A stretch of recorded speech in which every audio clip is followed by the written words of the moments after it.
muscles a week. Allow us to journey into these altered states. It really whacked me psyche though, big time. If you just sit reading books, it's the shadow because you're not going to be in your body. Welcome to Creating Space, bringing people together. Real conversations with real people, telling stories and sharing our gifts right here in the heart of Liverpool, inspiring new ideas, education and co-creation. Choose a challenge that lights you up and is going to make a difference in the world. Creating Space. Sponsored by the Scouts Guru app. Okay, we're back in the studio. This is episode 16 of Creating Space. It's the 5th of July. It's now 20 to 7. And I'm back with the team, the Men Without Masks team. We've got a really great conversation today. We've just had a really great meeting actually in Planet Yoga. And we're just looking on the future of how things are going to be looking moving forward. So looking forward to diving in. We've got a great topic today and let's get into it. So Craig, over to you. Thanks, Martin. We have got a really great topic today, and it's simply the topic of men's work.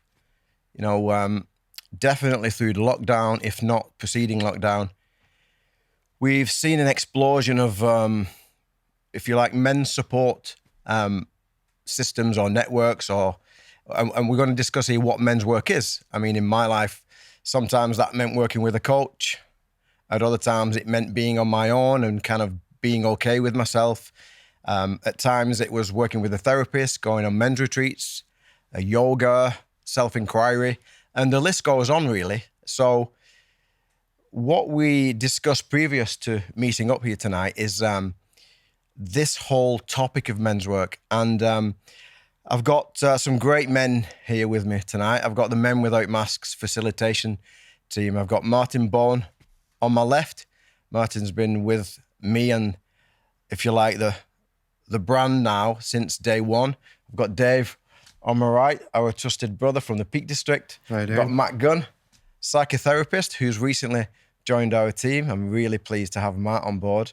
And we've got Johnny. Johnny's the wizard of the team, the brains, and the guy that directs the videography, the photography, the social media, and the creative side of our brand. So, we're really happy to go into this topic. And I'd like to first pose the question to Martin. So, Martin, when I say the word men's work, have you done men's work? What does it mean for you, and how has it been for you in your life? I think it slightly triggers me, to be honest. And I think, men's work can certainly instantly trigger a lot of other men, because I suppose men actually don't maybe know what it is.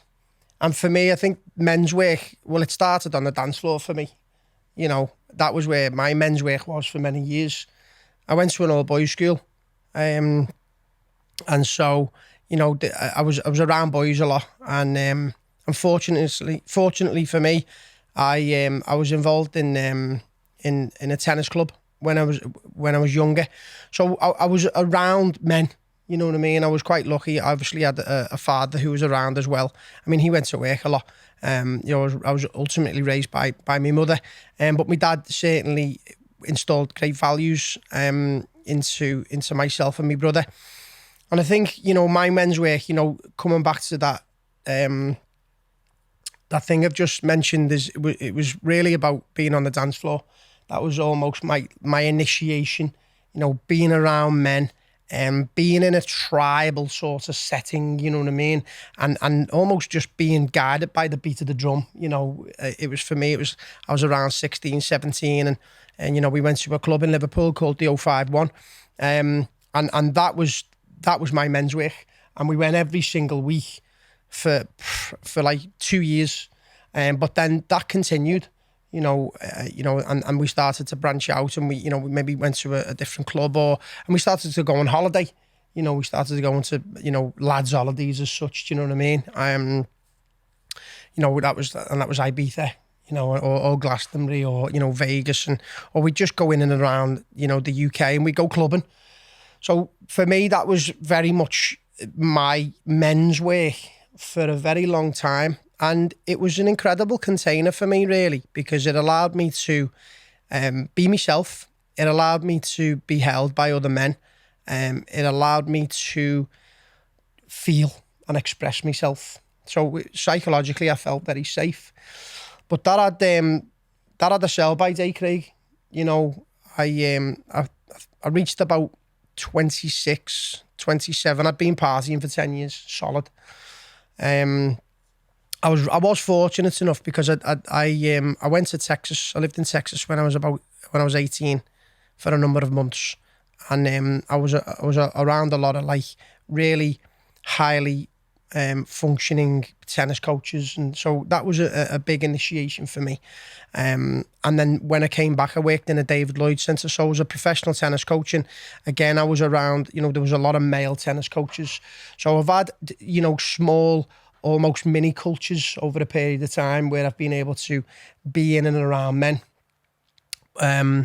I think the real men's work for me, or what I perceive to be of a nature of good, solid men's work was actually when you walked into Planet Yoga, you know, in the March of 2016. I remember it very well. You walked into the studio and we hit it off straight away. It was almost like we knew we were going to go on a journey together. And that was where, you know, I know it was alive for you at the time, men's work, you know, sitting in circles, sharing, expressing ourselves in a safe way. And so we actually started to hold a few circles and workshops in Planet Yoga and a few small circles in Liverpool. We were just gathering some men who were of a similar mindset, who were definitely wanting to feel into some sort of growth and transformation. And so, yeah, that was the first time I remember sitting in a circle with yourself and with a few other close friends and really feeling like, wow, this is powerful, this. You know what I mean? I'd never really sat in a circle of men. I'd never really sat on the floor, you know, so there was a symbology to it. But there was a naturalness to it. There was something primal to it as well, which I really enjoyed. And that was then my, I suppose, initiation into doing some sort of men's work. You know, how you hold the space. Obviously, there's some formalities that we run through. And so running through them formalities and going on that journey. And then, you know, fast forward, you know, 5-6 years, you know, being in Mexico, and we had a circle of men each week. That was that first time where I started to get a consistent, sacred, safe container. And then coming back and then, you know, really starting to hold space for retreat. So within that space, obviously getting to still feel into my own growth whilst holding space for other men.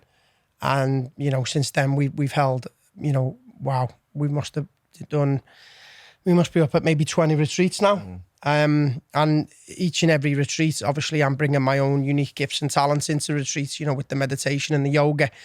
But having done the work and having sat in these circles over many years and having been in and around men like yourself and men in this room, it's really allowed me to step up into my own manhood, really. And so men's work for me is, you know, I suppose being in and around men that are of an authentic influence, but having a container and some solid formalities to share and express myself in a very trust and safe container. It's been a game changer for me. Thanks, mate. Appreciate that. So it sounds like a lot of your growth within this kind of realm of men's work has been actually sitting with groups of men in circle, sharing. Any other practices that have been particularly useful for you, Martin? Well, I think, you know, I've obviously done a lot of yoga and embodiment, you know what I mean, and a lot of meditation. You know, I think with certainly what we do in retreat, Men Without Masks, you know, we do a lot of embodiment type work, don't we? You know, we do a lot of yoga, we do a lot of movement, and dancing as well. You know, I'll come back to the dance floor, but it's certainly been a massive part of my life. And I think of recent, like getting into nature, you know, getting into nature with other men, feeling into that sort of, you know, that naturalness, that natural teacher. And suppose, you know, just looking at my own intimate dynamic with my own father and my brother, really, there was times in the past, you know, thinking about it now, we used to have a card school, a poker school for many years, every Monday night, and that was men's work, you know what I mean? So there's just been loads of different pockets over a period of time, but I think certainly when I look at it now, it's been a dance floor, recently nature, and then certainly over the last 5 or 6 years, a lot more embodiments, yoga, meditation type stuff, you know. Thanks, mate. We'll come back to some of those topics in a moment. Thanks. I mean, what's coming to me right now, and we haven't staged this, by the way, we're going with the flow, and it's coming to me now that the way I would define men's work for me is the processes that I've actually gone through over the years, especially over the last 12 years, since I had what I thought was a midlife crisis, but it wasn't. It was the best thing that ever happened to me. But over the last 12 years, it's everything I've done that's kind of took me to my edge and enabled more clarity to appear in my life.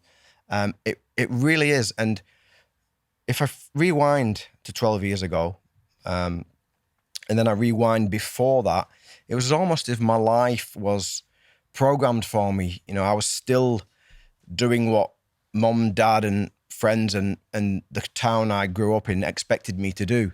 So it was almost that I was on that treadmill of you must do that, you should do that, you have to do that, you can't do that. And it's only 12 years ago after going on a yoga retreat, which was very intense in Thailand, where it really blew my world apart, and I couldn't ground myself. I didn't know who I was. I didn't really know what life meant, and it took me on this journey of self-discovery that when I look back, everything I've done has brought more and more and more clarity around my unique definition of what it means to be a man for me, and who I am, what I stand for, where I'm heading, why I want to head in that direction, what is my mission in life. And now I find myself approaching almost 50 years of age, and I'm incredibly clear on where I'm going and what I'm supposed to be doing, and I'm so grateful for that. And there's a sense of sacredness now in my life that's intensified over the last 12 years, and now is at its peak. It's like an immense gratitude. And going back over everything I've done, which has not always been easy, it's brought clarity every time.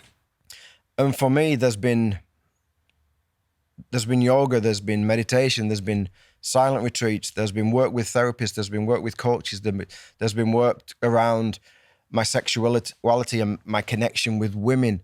There's been work around my communication. There's been deep work around my self-awareness of who I am and defining who I am and writing my own biography. And there's been time alone in darkness. There's been time alone not eating. There's been time with groups, connecting with personality types that I don't normally connect with. There's been so many different processes, but ultimately each process has took me to an edge. And every time I've moved through that edge, I've come out the other side with more clarity. And I'll touch a little bit more as I go forward on that. But my definition of men's work is this, and it's only coming to me now. It's in whatever way I choose, moving into an edge in order to come out the other end with more clarity on what it means to be a man and what I'm supposed to be doing in this world. And that's part of my mission, what I want to teach other men to do. So that's where I'm at the moment with it. And that my way of doing it has been things like I've mentioned. It doesn't mean to say that a relationship and stepping into that couldn't be men's work. It doesn't mean to say that being a father to 3 kids isn't men's work. As long as there's a healthy edge that we move through and we initiate into a new reality and keep redefining ourselves and what it means to be in the world, for me, that's men's work. Yeah. Matt works as a psychotherapist, and I'd like to ask Matt this question. So Matt, why the need for men's work? Why do men need to do some work? And why do men, in our experience, seem to find it hard to come together with other men, but extremely rewarding if they lean into that. Yeah. I think maybe why do we need to do men's work? Probably because the generations before ours were maybe uncomfortable having the kind of discussions that we speak about when we're on retreat, whether it's about sex, whether it's about values, whether it's about who we are, whether it's about the journey of man. For me, a big part of men's work is initiation, is the rite of passage. It's the experience to be able to discover what it means to be a man. And I think in an all male container, there's a safety. Like when men get together and they share and they are vulnerable and real, then just magic happens. I think that we're so used to, when we get together with other men, it becomes competitive. Like we absolutely learn to wear a mask, whether it's talking about how much money we're making, like who we've slept with, what football team we support, but we're so uncomfortable talking about the big things in life. And for me, real men's work is a space where men can speak from their heart. They can speak their truth. And I think some immense healing can take place when men have permission to be vulnerable. So, yeah, I think we're kind of playing catch up, really. You know, our fathers and our grandfathers didn't have this opportunity, and we do. So we've got to kind of grasp this and really, really run with it, and we've got to play catch up. We've got to initiate. We've got to initiate young men. We've got to learn the importance of being vulnerable and being real, and actually learning how courageous that is. Actually, how manly or masculine it is to be vulnerable. Yeah. Beautiful share that. Yeah. Just like to jump in 1 second. I think as we all sit here and starting to lean into this conversation, I think the one thing that we all have a commonality about is how we actually witness that process in other men, especially when they come to retreat. You know, they come to retreat, they come already with a willingness and wanting to initiate into something, and every man comes for the different reasons, obviously. But how we hold space is and how these men are almost given this permission, this invitation to just release, to let go. And it's probably, for me anyway, I know it's one of the most beautiful things, if not the most beautiful thing, apart from my daughter being born, that I've ever seen, is a man cry. Is a man like actually once and for all let go. For me, it's everything about this work, you know. So it's and I know we all sit there because we've seen it many times, haven't we? Yeah. And that vulnerability breeds vulnerability as well. You know, it really is a beautiful thing, you know. And there's something incredible about men coming together. Now, we're not ruling out work here with women as well. You know, I've done things with women, sat in circle with a mixed group, which is beautiful, which is part of our work as men for sure. But there's something magical about men coming together. Dave, we first met on a retreat. Yeah. And then after the retreat, you know, we said to each other that you were sent to us as a gift and we got to get you on the team, and which we did straight away. We love having you on the team, and you've been with us now for a while. But like, what was it like for you turning up on day one of the retreat with, 15 other men in the circle? Like, what was it about that first initiation, and how did it kind of take shape throughout the retreat for you? And I think for me, I was really lucky that my father intuitively knew about intuition and the importance of elders and structure in a boy's life and my life as a boy. And he died when I was 20, and kind of in those 20 years, somehow managed to install enough wisdom and information and elders and initiation to make me really understand the importance of those aspects in my life to bring me into being a mature male from adolescence. And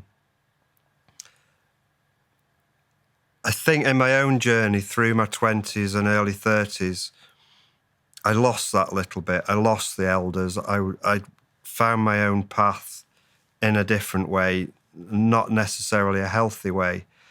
And by the time I was nearly 50, and life was really shaking me around by the neck a little bit, you know.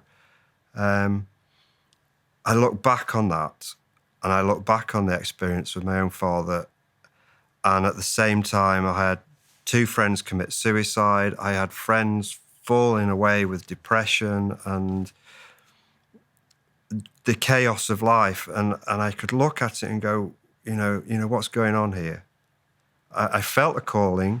I felt like I should be able to help, but I didn't feel like I had the structure to help. And I had my own stuff going on. And I saw the Men Without Masks. It came up on, I think it came up on Instagram. And it was instant for me. It was like, that's what I'm going to do. That's what I need to learn how to facilitate this kind of thing, even if I'm going to do it off my own back. And it's a process I need to go through myself. And so I signed up, and 3 months later, I find myself sat in a room with 12 men that I'd never met before, including yourself, Martin. And I was nervous. I didn't know what was going to happen. I didn't know the structure of it. I didn't know anything about the archetypes particularly. But I knew it was going to be some kind of initiation process and learning process. And within an hour, I felt comfortable, I felt safe. I felt that I could open everything up to 12 strangers. Mm. And that for me was the start of something that over the past 3 years has been it's been a game changer for me. It's been a life changer. It's opened up new relationships. It's opened up new career paths. It's given me a map, and it's given me an understanding of my own life and a map to then pass on and educate other men. Mm. And Dave, we know from working with you that you have a really beautiful connection with nature. You was a climber, you have this affinity with nature. Can you share with us how you feel that nature could really kind of influence men in today's society? I think when I was in my early 40s, I took up fell running. My father was a mountain runner, and I wasn't really interested when I was a kid, although I did run. And I can recall one experience. I was in the Lake District, and it was a mountain race, and it was grueling 26-mile mountain race. And halfway through the race, we're in the mountains. There's a group of 8 of us running silently through the hills, through the fog. And I felt like it felt so timeless. Like it could have been 1,000 years ago. It could have been 50,000 years ago. It felt tribal, and it felt so important to me. And I recall that now. It puts hairs back on the back of my neck.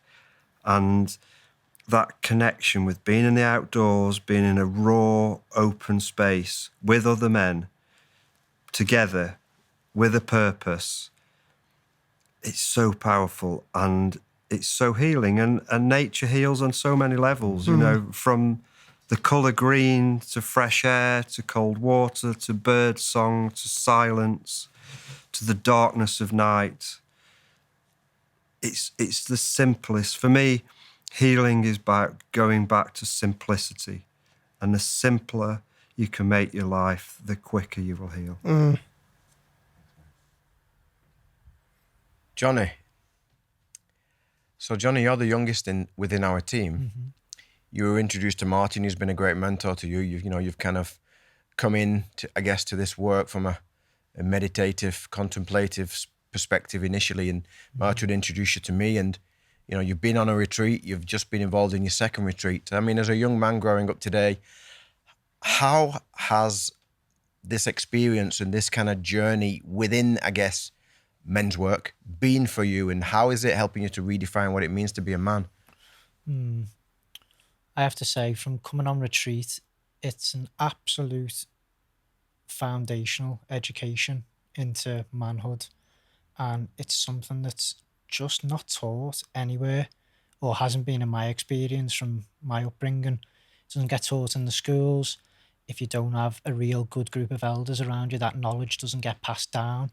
And for me, coming on that retreat and actually being in the presence of such wise men, learned men who've lived lives, and their gifts in the world to bring this education to people, it was an absolute game changer for me. The stuff I learned each day was just blowing my mind, really. And for a young man, it gives me such hope to take what I've learned, incorporate it into my life, and come back to my normal day-to-day and think, wow, look at all that I've learned here. I'm going to be such a better version of myself for me, for my friends, for my family, and I'm going to now go out into the world and just be a small pebble, creating a ripple effect to others, whether it's advice I impart to them, whether it's just how I show up for other people and listen to them and interact with them. I just think it's an absolute foundational education for me, and actually embodying the work. There's the educational side of it where you're teaching us, but actually practicing and doing embodiment and taking what you've learned on the whiteboard into your body. There's something really magical happens when you do that, especially for a young man when you've never done anything like it before. Yeah, so you mentioned the word embodiment, and Martin's mentioned it as well. We'll come back to that because it's so important. We all often hear the word, you've got to get out your head, but what does that mean? We'll come back to that. What I'd like to ask you, Johnny, now is, I don't consider myself a wise elder yet. I'm not even 50 yet. I know Dave doesn't, and Martin, but you do. I do. Hang on a minute. I want to joke. But you do consider us elders, and you've often said that to me. Can you speak to the camera really about the importance of having wise elders in your life? Because I mean, I'm not saying I am that yet, but I know that you perceive me to be that way, and the lads in this room. Can you speak about the importance of that? Because you were an only child, weren't you? Yeah, I was an only child, didn't have any brothers, any sisters. And I think the importance of having elders in your life really comes down to making skilled choices. If you're not doing work on yourself or you're not being guided, you end up being told what it is to be a man by society. And I'm not too sure personally whether that's the best bit of advice from society. And I think it's quite manufactured. And if you don't do your own work, you don't get guided by people, you don't end up being authentic. And I really see having strong elders in my life as a pathway to authenticity, to you giving me the guidance, the self-inquiry, the questions for me to look inwards and discover what it means to be a man for myself, and not necessarily an image or a label. This is what a man should be. This is what you should go towards. It's more you guys are there creating these goalposts and these guidelines and saying, right, go and investigate yourself a little bit deeper in this area and that area and come to your own conclusion about what it means to be a man in this world, rather than society dictating that back to me. And I think that's where a lot of young men get lost, when they don't have elders and they're not doing work on themselves. Images of what a man should be are projected onto them from movies, from news, from unhealthy sources that I think, sources that maybe are in it for profit or to sell something, whereas having elders just seems men who want young men to come through in a healthy way. And Johnny, if there are men watching this now who got a rough deal growing up around fatherhood, maybe the father wasn't around, or they didn't experience the perfect fatherhood, or for whatever reason, and they're looking for elders, how would you define a wise elder? So if a young man watching this is looking, for elders. He wants some fatherly energy around him to grow with and learn from. Like, how would you define an elder, a wise elder?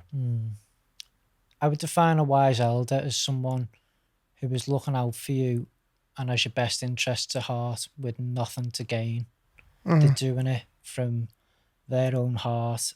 They're not trying to sell something or push a dogma or an ideal upon you. And they want to see you grow and achieve great things from the goodness of their heart. And there's no ulterior motive behind that. And it's easy to spot because you feel it. It's easy to spot because you feel it when there's a real figure in your life who's just behind you and has your back completely. Because it's so scarce and absent in our life, when it does come, you're like, oof, he's got my back. Martin, for example, when I met Martin, after a few interactions, I completely knew, I was like, this man, he's got my back. It's authentic. You can feel it. It's such an important topic, this topic of wise elders and having older men around you that you trust.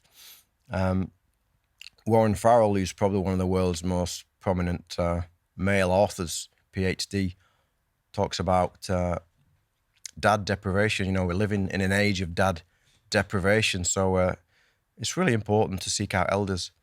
Just a little story that I want to share, which might be of benefits to some men and women watching this, is that my father was around, and there was a time in my life, especially growing up, where I didn't think he was a perfect father. I thought he was weak. I chose not to be like him in many ways. And even when I kind of got into, if you like, this type of work, I had a negative slant towards my father. But what was really, really healing for me is I took the pressure off my father. There's so much pressure on dads to be the perfect dad today, unfortunately. So I took the pressure off him. I went back in my life. I did some work with a coach. I realised that my perception of my father was really my mum's perception. That struck a chord. And then what I did was I journeyed from my own father through all the significant men I had in my life. And some of them were teachers, and some of them were PE teachers, and some of them were coaches, and some of them were therapists, and some of them were people I met on my journey of self-discovery. And I took a little bit of wisdom from each one. And I'm now at a stage in my life where I actually have been fathered. I've had a full fatherhood. Yeah. Now, I didn't get that from one man because it's too much pressure for one man. But going through that exercise for me was a game changer, because now I hold absolutely no negatives towards my father, and I'm so grateful that I've had a piece of gold from many, many different wiser men in my life. I just wanted to share that with the camera. And now I want to go back to embodiment, Martin, because, we often hear the word, you're in your head. You got to get out of your head. You got to get in touch with your emotions. You got to get in touch with your body. And it doesn't only apply to men, but it seems to be targeted as to men. And it's not easy because we're in the scientific revolution. We're on our phones. We're educated in a logical system.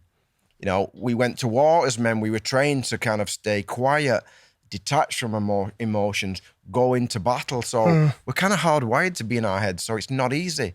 However, we all know in this room how incredible it feels when we get out of our thinking, analytical mind, and our being, if you like, starts to rest within our body. And it's not something that can really be intellectualized until you've felt it. What does it mean to you, Martin? Well, looking back, I didn't realise at the time, and I speak about the dance floor, but I speak about it with so much sacredness, because it was a time in my life where I was completely in that state of being, as you know. I mean, the 4 pillars of existence are thinking, being, feeling, and doing. And on the dance floor many, many times, I was completely in the present moment, and there wasn't any process of thoughts, any process of thinking. So I actually wasn't in the mind, identifying with some sort of future projection. I was actually in the body. I was actually in my joy. You know, we say, you know, oh, time flies when you're having fun, and it's that saying to enjoy yourself. And I was many times I was in my joy, which was present moment awareness, which was in the body, which wasn't in the head, and that is where, for me, you meet your divinity. You meet a space which is godlike, your essence, your naturalness. That's where your wisdom is, your heartfelt wisdom. And then it wasn't until many years later, I realised that, you know, going to the gym and having a really good workout took me out my head. And, you know, and I think, you know, what was counterproductive, I played a lot of tennis and I was sort of in the head a lot, you know what I mean? Because you're always trying to work things out. So the tennis court wasn't maybe a great place for me because it was very heady. And I remember a yoga class I went to many years ago, and it was just, I felt this natural high, this natural vitality in a yoga class, and I realised I was just in the body. I was just going through this class, being led by a teacher, being in a room of other people, you know, 20, 30 people, being led by a great, you know, yoga teacher, being led by a great soundtrack. And it was like, wow, this is it. You know what I mean? I didn't have to be taking ecstasy, or I didn't have to feel, you know, rough the day after, or more than one day after, you know. I thought, I have it something here, and I don't have to be on the dance floor, because that had a sell-by date. And then that was the journey then into yoga, you know, and then and many years later, you know, I realised that yoga was just the container for me. And then over time, that sort of changed into a sense of movement, ecstatic dance, shaking, unwinding, and certainly moving in that direction. So, but I still do yoga, you know, but it's, for me, it's not so linear anymore, because we can move in linear ways. You know, we go to the gym and we can move in very linear ways. So I've certainly, over a period of time, because I'm out my own way and because I'm not really afraid to express myself, I allow myself to move, and I've got a really deeper connection to that sense of beingness, that sense of joy, that sense of present moment awareness, which then, you know, when presented in the world, I feel totally grounded. You know what I mean? I feel grounded in that sense of being, in that sense of naturalness. And then, you know, it gives me, that's my foundation, which is purposeful. It's purposeful for us to actually remember who we are. And then to get into that, to get into life then, and into that space of, okay, I'm being, and I'm rooted in being, and there's a sense of solidarity here, but I'm now, when I'm doing, I'm now understanding what's the motivation behind what I'm doing in the world. And then when I'm lost in thoughts, I capture them much quicker. So I'm really managing my thoughts. There's intentionality around the things that I do in the world. It comes from a sense of being, and then within all that is just that sense of feeling life, allowing myself to feel life. And yeah, if we look at, you know, we talk about these 4 pillars of existence. These 4 pillars of existence are the 4 archetypes: king, warrior, magician, lover. So embodiment for me nowadays is incredible for my own process, but it's massive for how I want to share and hold space for other men, because when they get in the body, they remember something so intuitive, so primal, so natural, and it's just like a homecoming. Yeah. And that is initiating. Yeah. Thanks, mate. Really beautiful. For any men watching this right now, you can't conceptualize this, you can't cognitize this, you can't really think about getting into the body. You just got to do it. It's a doing, and then it becomes a feeling, and then it becomes, like Martin said, a beautiful remembrance and a depth, almost a transcendent state, which is beyond thinking, which is beyond analyzing. It's funny when I start off with a new client and I tell them that part of the journey with me will involve getting into your body, and it's so difficult for them to grasp it, but then they do grasp it. Yeah. It's the same on the retreat. Often we hear men on the retreat. If you remember Matt Johnson, one of our retreat participants, at the end and the very last day, he said to us, "Can I share something?" He said, "Everything you've introduced all the concepts you've introduced, I knew it. But until this day in my life, I've never felt it, and now I feel it. Yeah. I feel it in my body. I know exactly what you mean when you say get into your body. It's so profound. Dave, what does getting into the body mean for you? Because I know that you do it in various ways as well. I definitely, to get out of my head, I put myself in a natural environment. I mean, initially, when I was a kid, I went to an outward bound school, and outward bound schools have a process of separation. As a boy, you're separated from everyday community, initiation, so you go through some kind of process, and then reintroduction as the new you. And I went to one of these schools for a week when I was 12 years old, and we did lots of outdoor activities, climbing and caving, and I realised that when I was put into that natural environment, when I was climbing a rock, a piece of stone, everything fell away. I stopped thinking. What took over was complete intuition. There wasn't time to think. And so over the years, you know, I knew my dad had some climbing gear, and I went home after the week and I said, you know, this is what I want to do. Take me climbing. I used to hassle him every weekend. Take me climbing, take me climbing, take me climbing. And I've been climbing for 35 years now, and every time I go, it's brand new, because the experience, the immersion into nature, the, you know, 50 foot up in the air, standing on tiny crystals of rock with tiny crystals of rock in your fingers. You can't think. You can't stop to think. You can't go into your head, because you do that and you fall off, you know? Yeah, yeah. And over the years, there's other practices that I've been involved in.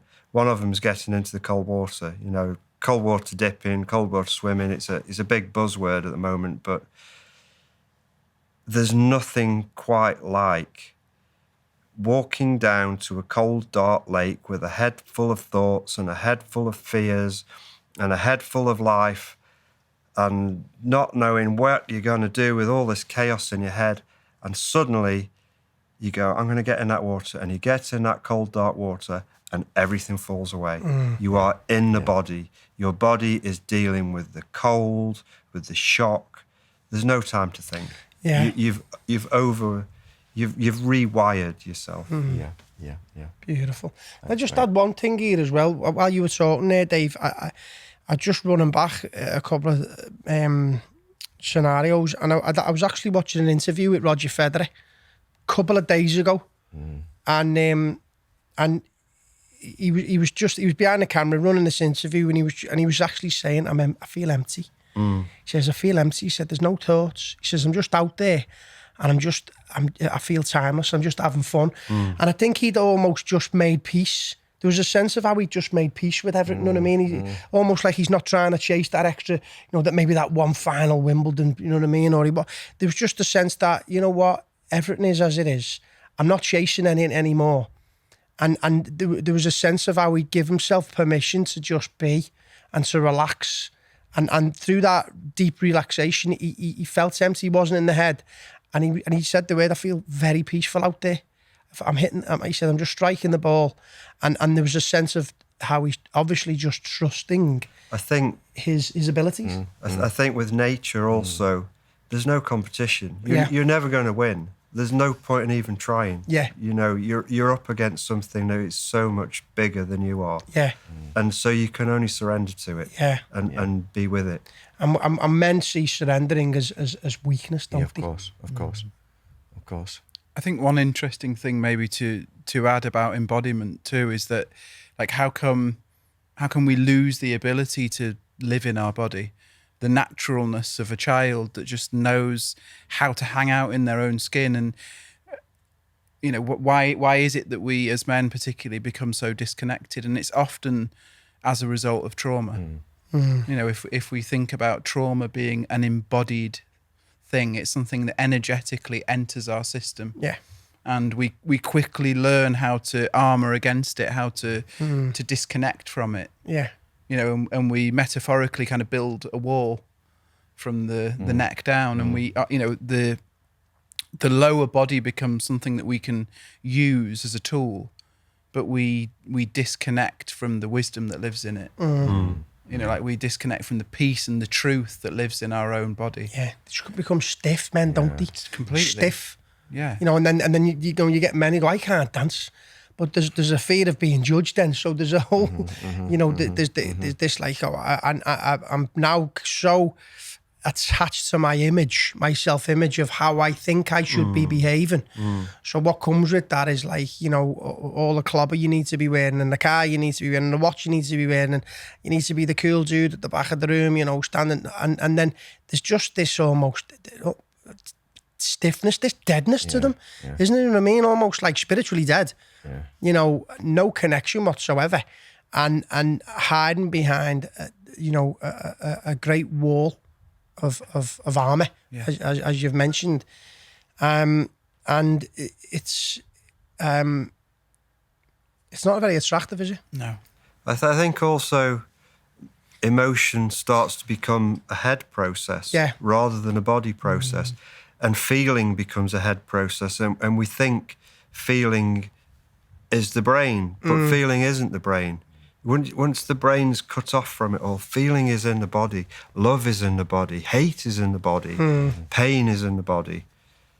Yeah, and that's part of the human experience, isn't it? It's learning how to feel, you know, the duality of the expressions of what we perceive we're expressing, feeling at the time. Yeah, Matt, thank you for going there in relation to simplifying, you know, how we can shut down, if you like, our relationship with the body as a result of trauma. And we all, of course, experience trauma in different ways. Sometimes it can be big trauma, generational trauma, micro trauma, and so on. But you know, there is a disconnect. Now, let's come on to the topic of breath work, because, you know, we're all trained breathwork facilitators in different ways within our own right. And John is learning to be a facilitator, so we all value it incredibly and practice it daily ourselves. I know it's a huge passion of yours, and you're weaving it into your psychotherapy. Absolutely. Yeah. How can breath work help men to safely get into the body? I kind of like to think of breath work as a way of defrosting. You know, if you imagine those frozen emotions that we've trapped, that are stuck in our tissues, I always think that breath work can help to defrost them. That breath work enters the body and opens the body and just allows us to connect to our own physicality. You know, if we simply focus on our own breath, then we get to slowly drop into the body. So I always say that, like, the breath is like a bridge from the mind into the body. And like every breath, we kind of get to step deeper into ourself. I think that, like, our breath can be our anchor, and as you say on the retreat, your best friend. And it absolutely can. You know, like your breath can, you know, once you feel your breath, it can improve your love life. It can massively improve your ability to be present. You know, if we're in our breath, if we're there, we're in that space, we are embodied. Yeah. If we can soften our belly and breathe all the way down there, it completely changes the way that we connect with others. Yeah.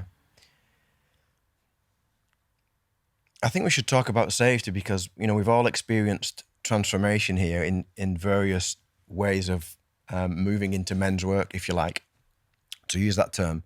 And we all know that on the retreat, we go deep. Yeah. You know, the retreat is really a cocktail of all our experiences and the things we've done on ourselves. You know, we sit in circles, we talk, we share, we face each other, we explore space, we connect with nature, we use the cold, we use the heat, we use dance, we use yoga, we use martial arts, we use the breath, we use different processes, we tell stories, we use metaphors. So it's like a cocktail. And we've seen incredibly deep transformations.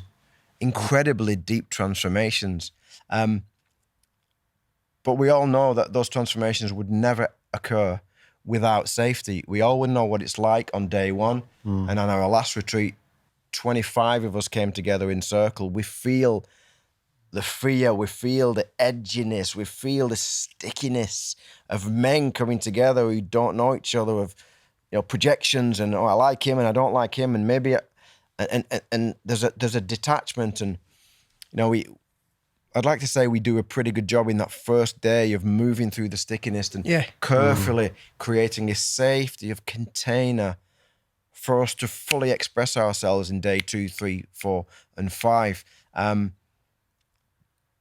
So there's really no growth without safety. Can you talk to that, Martin? Yeah, I mean, there's a few things popping up for me. Is that firstly, us as facilitators, we've all done our own individual work in our private moments and in group settings, and we continue to do the work though.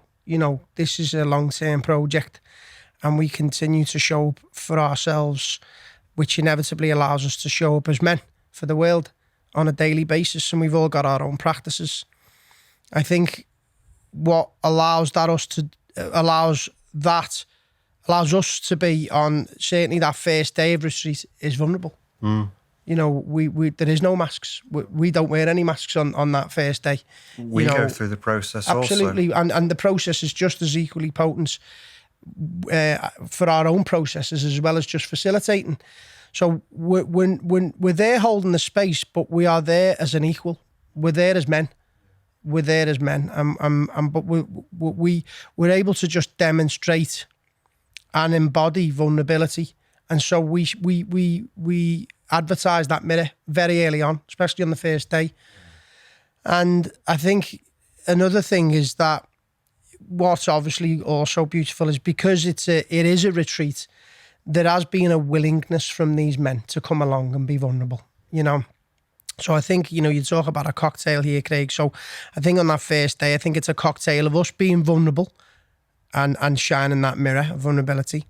I think there's a willingness from the other men, and certainly with the formalities that we put together. But one other thing as well is through that willingness and almost that commonality, there's no judgment.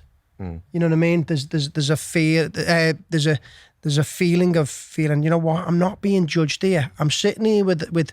I mean, in our case now with our new retreat with 20 other men, and I don't feel like I'm being judged.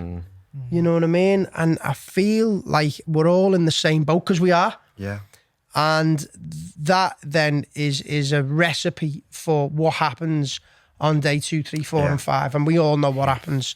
And I can sit here and and talk on behalf of every other man we've held space for, because we hold a success rate of so much transformation and growth over 5 days. We bring ourselves totally, but we also bring our unique gifts and talents, and that's what makes us, for me, the best. Yeah, we are amazing at what we do. Yeah. But what the secret ingredient is authenticity. Johnny, you've been on a retreat, and on the retreat, you were one of the youngest men on the retreat. Can you tell us how you felt during the first few minutes, and as the retreat progressed, what were the key factors that enabled you to settle and feel, do you know what? I'm safe here to be myself. I'd definitely say the first few minutes of coming into the retreat, scary. You sat in a room, especially for me, full of older men, bigger men, and you look around and you think, geez, this is really happening here. Why am I here? What am I doing here? And you get very much in your head. You start, as you say, you're picking men. You're like, oh, I like the look of him. We'll stay away from him. Don't make eye contact with him. He's a bit rough. And I guess where the safety comes into it is, for me, there's no hierarchy. Everyone's an equal in that room, especially the facilitators. And for me, if you reverse engineer the question, where does not feeling safe come from?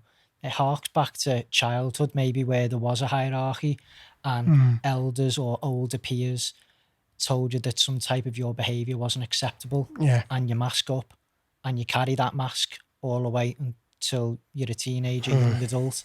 So when you're in a room and there is no hierarchy and it's open and there's honesty flying around the room, you get that space that you never had when you were younger. And everybody else in the room gives you permission to then pull down your mask. Yeah. And it's that thing of sharing in a circle, openly, honestly, raw and authentic. And you just settle into your body all those thoughts. Yeah. Right? He looks scary. And then when he tells you his story, Mr. Scary in the corner, you think, friggin' hell, man, he's just like me. Yeah. You went through the same stuff I went through. No wonder he's tense and armoured up. I'm like that. And your mask comes off, everyone's mask comes off, and it just makes the rest of the retreat effortless and in a really special space of, I can trust these men. I can be who I am. I can express myself how I want to. And it just makes way for such a beautiful journey over the 5 days. And over the period of the days, that, you know, there's that, like, the almost onion just keeps peeling, doesn't it? Just keeps peeling. And I think the way, obviously, we facilitate, you know, using that map, you know, King, Warrior, Magician, Lover, and going through that journey, day 2, Lover, day 3, Warrior, day 4, Magician, and then finishing day 5 on the King. There's a methodology here. Do you know what I mean? There's a systematic approach that we know certainly works. You know, this has been very, very, very carefully designed over a period of a long time. Actually, you know, we're inspired by a lot of beautiful, you know, male facilitators, but our particular journey and the unique blend we offer at Men Without Masks has come through experience, has come through direct experience, and through that experiential platform, it's allowed us to really filter out what works well, and what is the safest method for these men to come home to themselves, you know? Yeah, safety is... Men's work doesn't even exist without safety, does it? No, no. And Johnny, just to summarise what you said, am I right in thinking that the act of seeing other men allowing themselves to be seen increases psychological safety within a group? Yeah. So there's something about allowing ourselves to be seen that's incredibly healing, right? Yeah. Matt, can you speak about that? Yeah. The importance of being seen. Yeah, I think particularly about the importance about being seen by men. I was just sat there thinking, like, my experience of men growing up wasn't necessarily that they were able to hold space, that they were capable of listening with compassion and with love. And I needed men's work to show me something different, to teach me that actually men can do that. You know, men can hold you energetically and physically, and they can love you, and they can provide you with the most incredible space to bring all of yourself, like all of your shame, all of your pain, your wounds, because they've been there. And the good stuff, yeah? And the good, absolutely. Yeah, all the good, gold yeah, as of well. course, yeah. But again, I think for me, I hadn't ever experienced a space where men did that. Yeah. So I didn't think it happened. Yeah. Like I thought I was the only one. And I think so for me, for me being in a circle of men and hearing, like Johnny said, hearing their own experiences, just helped me, gave me permission to heal. And I think being seen by men, being blessed by men, you know, that's an enormous part of our process and our weekend. You know, like to be finally acknowledged, for someone to illuminate our gifts, you know, another man to say, I see this in you, it's just, it's incredible. Yeah, thanks, mate. I'd like us to kind of talk about one more topic before we wrap up the conversation. I know we could talk for hours, but and that's playfulness. You know, we're sat here and, you know, we're quite stoic as we talk, and, you know, we're talking as men, and there's a reason for that, because this is so important to us. It's we care about this work. There's a sacredness to it. At the same time, we have a lot of fun. And playfulness, as we know, generally speaking, is missing. Yeah. It's missing from the modern man. It's missing in our evolution. It's missing from growth. It's missing from personal development. Dave, can you speak about playfulness and what it means to you, and how you feel that during the work that we do on the retreat, and how you may have explored it in other work that you've done? For me, it's just letting go. It's letting go, and I'm a Martin. It's about dance. It's about dance. You know, we were all teenagers in the 1990s and through the early 2000s. We all went to clubs, and we all experienced that feeling of just letting go. And for some reason, by 30 years old, it's all finished. Yeah. It's all stopped. We're too serious. We're too grown up. We can't do it anymore. And to see those guys dance, we could do 5 days of dance, and they'd get an equal amount out of it. Because just to be given the permission, the non-judgmental room of guys and safety just to let go and just fucking dance is priceless.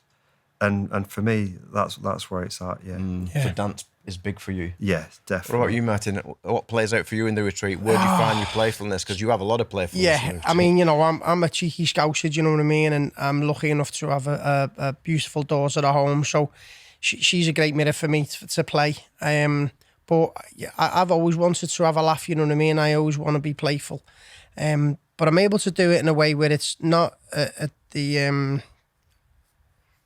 it's not at somebody else's experience, you know what I mean? You know, we naturally, well, I know I have in the past, you know, sort of take the piss out of people and buzz off people, you know what I mean? So it wasn't very nice. And I think over a period of time, I really just started to sit with my own, just with my own morality and just saying, like, you know, taking the piss. I don't, you know, we all have a bit of banter, but I really wanted to feel into playfulness in a different way. And that for me was about, you know, coming back to myself, you know what I mean? Not being afraid to express myself. I think, you know, where is it in life where like we lose that playfulness, where society says, you've got to grow up now. Yeah. I mean, you've got to get a fucking job, you know what I mean? Yeah. You know, you've got to do as you're told, you've got to stand in line, you've got to do this, and that, wear your mask, this, that, and the other, wash your hands, social distance, and then what is at the very core of our being is a sense of innocence, is a sense of deep play, you know what I mean? And you know, and then no wonder people go mad on a weekend. You know what I mean? They go absolutely crazy because they're probably in a job they don't like. You know what I mean? They're subordinating to maybe a socially constructed life. And so from Monday to Friday, there's not that much play in people's lives, and then they go crazy, but then they need the booze. Yeah. They need other substances to allow themselves to express that free time, that playfulness, that timelessness. So I think, you know, coming back to it, you know, being on retreat and having that container and doing what we do, it's very much done with playfulness, and it's done with that cornerstone of love, you know what I mean? That love is energy. And vulnerability. Absolutely. It's playfulness is about exposing your vulnerability. Yeah, and it's getting out of that mindset of thing, and I can't answer it, I can't move it, you know, it's just, there's just an old mindset, an old paradigm, and that's, we hold space for men to realise and to recognise their belief systems, their limited belief systems, and then for them to learn a new language, you know what I mean? And we do that through education, we do that through direct experience, and we do that through embodiments, breath work, and actually just being together. You know, we do all these experiences together, but we eat together. You know, we do loads of other things in the retreat, and there's just, I think we're all naturally at heart, when we're being ourselves, deeply playful. I mean, we have a fucking laugh, don't we? You know what I mean? We have a really good buzz, you know, not just within our own dynamic as the team, but we have an amazing laugh with the other men. And you know, I know Johnny, as our marketing guru and our cameraman, he just captures photos after photos of men laughing. You know what I mean? This, you know, it's not so serious. You know what I mean? And I think if we can be serious in our life and yet get shit done and disciple something purposeful, but at the same time do it with love, do it with fun. You know what I mean? It's a big part of the work I offer in Liverpool. It's like, if you're not having fun, fucking don't do it. Do you know what I mean? Because so many people become so stoic, so serious, and then as your life passes you by. And then that bitterness comes in, that you know, that heaviness and that resentment and the blame and the anger and all that is then just a mixture of stuff which just blows up over a period of time and then comes out as rage or and all that kind of stuff. So it's very important for us as facilitators to bring that real playful element into the retreat, and we do that very well because we're naturally playful, we're naturally being ourselves, and you know, I love the odd bit, you know, little bit of banter lad in it, you know what I mean? For me, there's a really direct, and this is maybe it applies to you guys as well. It definitely applies to me. And Dave mentioned vulnerability when we're talking about playfulness. For me, there's a direct link between safety and playfulness. Yeah. And we see it on the retreat, and I feel it on the retreat. And when I feel safe, what comes out in me is my father. My father taught me playfulness, and I'm so grateful for him doing that. And when I'm silly and I feel like my father, and it's beautiful. Even now, as we sit here, if we continue talking for another hour, 2 hours, I'm just more playful. I'm flowing. I'm smiling. I'm not worried about performing. And it's just, there's a sense of safety. So pulling playfulness back to safety is important because we still need to keep coming back to that. Men need safe spaces, don't they? Yeah, I think it's all right to be silly, just not too silly. You know what I mean? I think silliness or playfulness can be a mask as well, you know what I mean? You know, and that's where, you know, men can hide behind and they don't maybe take responsibility or ownership or there's no accountability. So it's having a really lovely blend of, taking responsibility in your life, but having fun in the process. Because we know, like, you know, it's all right to be silly, but being too silly. You know what I mean? It's all right to be playful, but maybe hiding behind a playful mask, making a joke out of everything, maybe not owning stuff. So there's a fine line and there's a nice balance, and I think we certainly hit it well. And it comes back to the things that we teach. You know, this method and the education that we give men, and with these 4 quarters. You know, in these archetypal energies, which are within us all. I mean, there's so many different other archetypes, but within this map that we use, it's pragmatic, isn't it? It's pragmatic, it's sensible, it's easy to digest, and then it's easy to apply in your life, you know what I mean? Like, this is just information until you apply it, but we give men the opportunity to embody it first, and then give them a clear map how to walk the terrain of their own life, and how to walk the terrain of manhood. Yeah. So I've enjoyed this kind of short exploration into men's work, and if you're a man and you feel ready to explore yourself, to work on yourself in whatever way that may look for you, I'd like us to end by maybe going around and individually just giving a couple of tips that you would give to a man moving into this kind of journey, if you like, of self-discovery, or this journey of peeling back the layers, this journey of knowing self, this journey of moving from suffering to beyond suffering, the journey of letting go of the old self and redefining the new self, you know, however we choose to define it. Johnny, a couple of tips from you. Get out of bed in the morning and get a cold shower. That's my advice. Thanks, mate. Matt? Speak your truth. I would say connect to your breath and do whatever you can to really start to feel at home in your own skin. Dave? Go for a walk. Feel the rain on your face. Be in silence. Don't be afraid to feel your feelings. Feel your feelings and feel how they affect you physically and energetically, and explore that. The first one from me would be, I remember an old mentor of mine, he used to say to me, tell me the 7 people you spend most of your time with and I'll show you your future. So my first tip is surround yourself with people who you feel safe with, and more importantly, they inspire you to be a better human being. And the second one for me, so as men, most men, not all men, most men that I come across, we're okay moving in linear patterns. So the second tip from me is explore some kind of practice where you have to let go of control and you move in non-linear ways.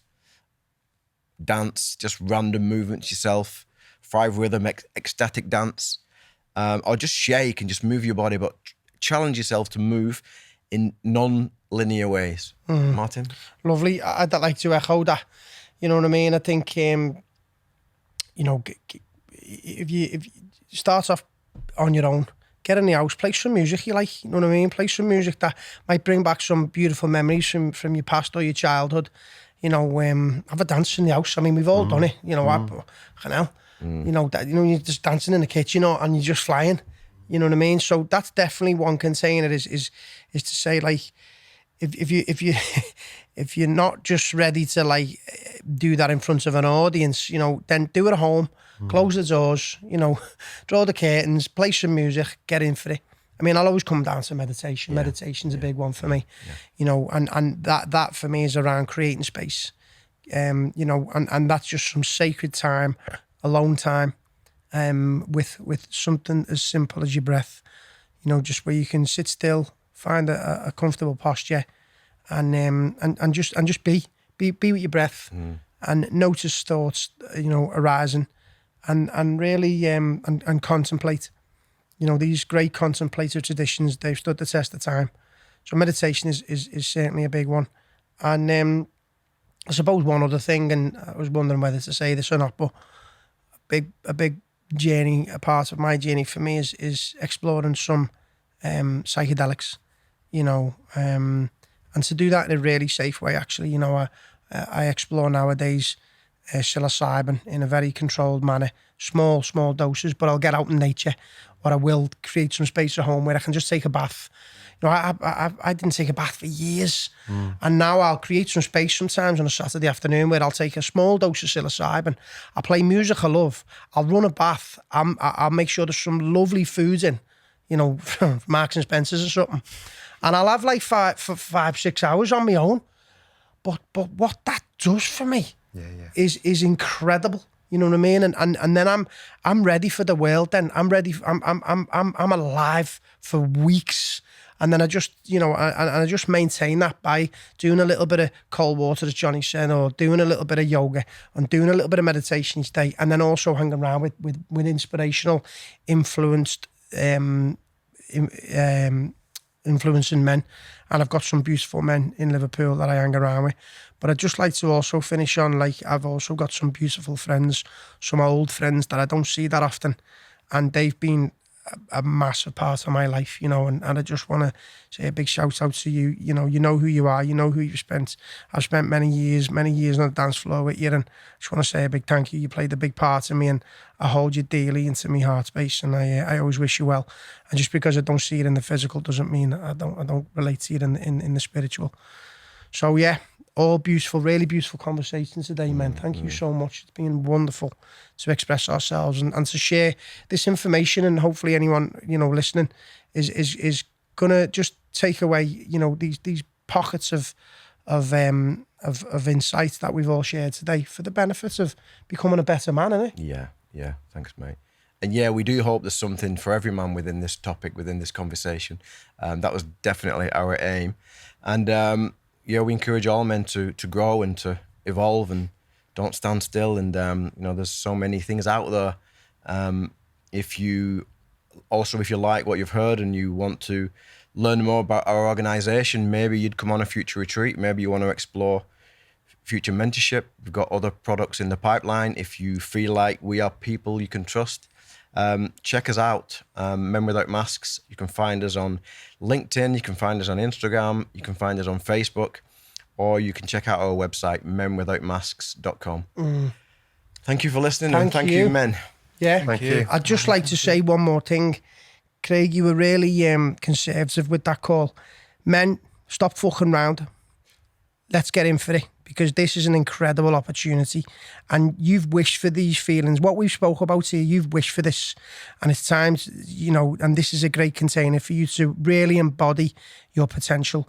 So don't fuck about. Get on retreat, because it works. We do an amazing job here with Men Without Masks, and it's time. This will be a household name in a few years' time. It really will, and we're so proud and excited to be a part of this movement. So let's get in for it. Cheers, gentlemen. Cheers, man. Thank you. Cheers. Creating Space is sponsored by the Scouse Guru app, an all-purpose meditation app that feeds into all your needs, developing peace of mind, increasing mental focus, lowering stress levels, while discovering inner stillness, awakening your potential and educating you on all matters related to human behaviour and personal development. Download the app for free on the App Store or get it on Google Play today.